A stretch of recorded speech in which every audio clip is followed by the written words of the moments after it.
So this is actually pretty cool. And this is the last one. So the radius of a bullseye is 8 inches. So we've got this radius here of 8 inches. Okay? And every other portion is another 8 inches. So this is another 8, etc. Okay? So I'll just leave it as that first 8, and then what do we do from here? Okay, so it says, if a dart lands at random on the dartboard, what is the probability that the dart will hit area C? Okay, so what we need to do is we need to say what we're really talking about is, let me write it here,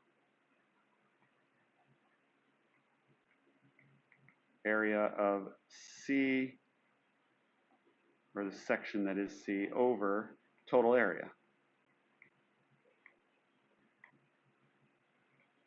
Okay, so the total area is going to be pi times the radius squared. And what is the radius? Well, if we have a radius here of, this is 8, 16, 24, 32, right? So we've got 32 radius squared, right? 32 squared times pi.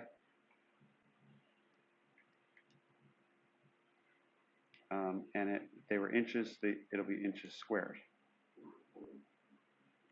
Now the area of C is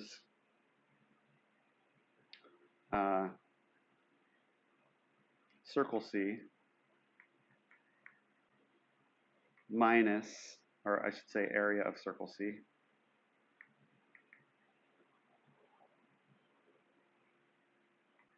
thanks for your patience. Ugh, this thing is not really treating me well right now.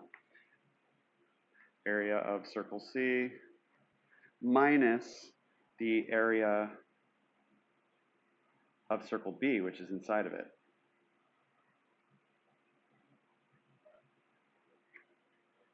Right?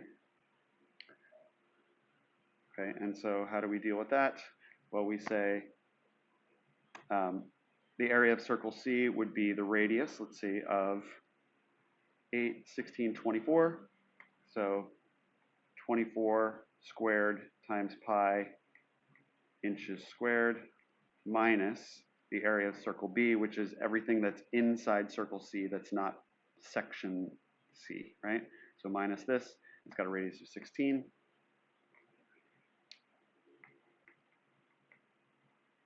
Pi inches squared over 32 squared pi inches squared. And by the way, we could factor out this, we could factor out the pi and the inches squared, and we could say that's really equal to 24 squared minus 16 squared pi inches squared over 32 squared pi inches squared, and then those can cancel, and what you get is whatever you get when you do 24 squared minus 16 squared over 32 squared. And I'm going to calculate it. 24 squared minus 16 squared is 320. So I'm going to write it over here. Over 32 squared, which is 1024. And then you would need to simplify this. Okay, and we'll do that in a second, but I want to show you something. Okay, I want to show you something else. And it's based on a theorem that we know. I'm going to erase all of this junk for a second. Actually, I'll pause it and erase it, and I'll be right back. Okay, so here's the big idea, which is this. If we said that, let's just call this 1 unit, okay? If we have, for A, we have a 1 unit, then B is 2 units, in radius, right? So it's got A to B has a 1 to 2 kind of length measurement, and therefore squared for the area measurement, it's got a 1 to 4 measurement for the area, right? And then compared to A,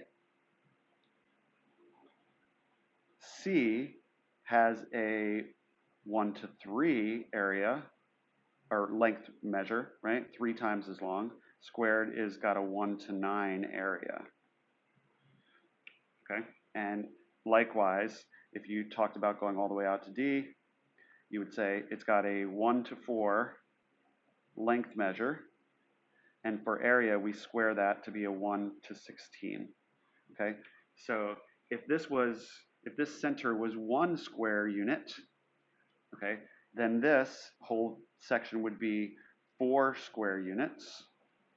C would be 9 square units, and then D would be 16 square units. So you can calculate the section that is just D by saying 16, the entire number of square units, minus what's inside of D, 9, and you would find out that D has 7 square units of area, okay? Now if C has 9 and B has 4, 9 minus 4 is 5, this would have an area of 5, okay?